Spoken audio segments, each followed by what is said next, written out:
أعوذ بالله من الشيطان الرجيم. بسم الله الرحمن الرحيم. الرحمن علم القرآن، خلق الإنسان علمه البيان. الشمس والقمر بحسبان، والنجم والشجر يسجدان. والسماء رفعها ووضع الميزان، ألا تطغوا في الميزان، فأقيموا الوزن بالقسط ولا تخسروا الميزان. والأرض وضعها للأنام، فيها فاكهة والنخل ذات الأكمام، والحب ذو العصف والريحان.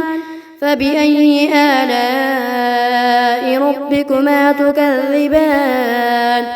خلق الإنسان من صلصال كالفخار، وخلق الجان من مارج من نار.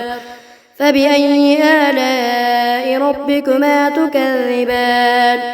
رب المشرقين ورب المغربين. فبأي آلاء ربكما تكذبان؟ مرج البحرين يلتقيان، بينهما برزخ لا يبغيان. فبأي آلاء ربكما تكذبان؟ يخرج منهما اللؤلؤ والمرجان. فبأي آلاء ربكما تكذبان؟ وله الجوار المنشآت في البحر كالأعلام. فبأي آلاء ربكما تكذبان؟ كل من عليها فان، ويبقى وجه ربك ذو الجلال والإكرام. فبأي آلاء ربكما تكذبان؟ يسأله من في السماوات والأرض، كل يوم هو في شأن. فبأي آلاء ربكما تكذبان؟ سنفرغ لكم أيها الثقلان. فبأي آلاء ربكما تكذبان؟ يا معشر الجن والإنس إن استطعتم أن تنفذوا من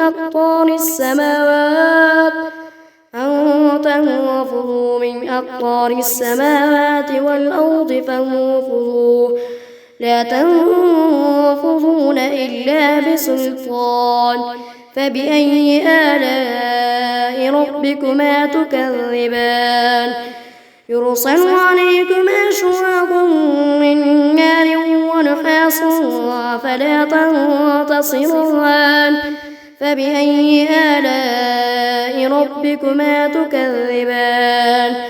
فإذا انشقت السماء فكانت وردة كالدهان. فبأي آلاء ربكما تكذبان؟ فيومئذ لا يسأل عن ذنبه إنس ولا جان. فبأي آلاء ربكما تكذبان؟ يعرف المجرمون بسيماهم فيؤخذ بالنواصي والأقدام. فبأي آلاء ربكما تكذبان؟ هذه جهنم التي يكذب بها المجرمون، يطوفون بينها وبين حميم آن. فبأي آلاء ربكما تكذبان؟ ولمن خاف مقام ربه جنتان. فبأي آلاء ربكما تكذبان؟ ذواتا أفنان. فبأي آلاء ربكما تكذبان؟ فيهما عينان تجريان. فبأي آلاء ربكما تكذبان؟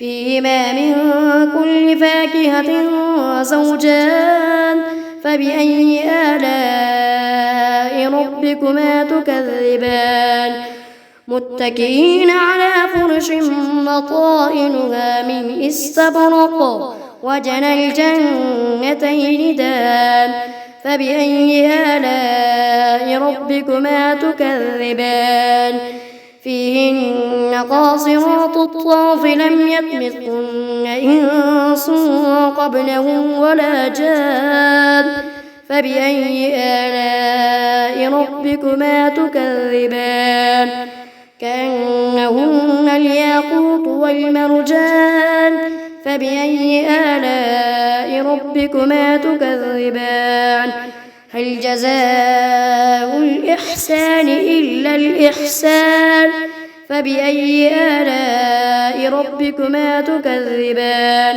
ومن دونهما جنتان فبأي آلاء ربكما تكذبان مدهامتان فبأي آلاء ربكما تكذبان فيهما عينان نضاختان فبأي آلاء ربكما تكذبان فيهما فاكهة ونخل ورمان فبأي آلاء ربكما تكذبان فيهن خيرات حسان فبأي آلاء ربكما تكذبان حور مقصورات في الخيام فبأي آلاء ربكما تكذبان لم يطمثهن إنس قبلهم ولا جان فبأي آلاء ربكما تكذبان متكئين على رفرف خضر وعبقري حسان فبأي آلاء ربكما تكذبان تبارك اسم ربك ذي الجلال والإكرام.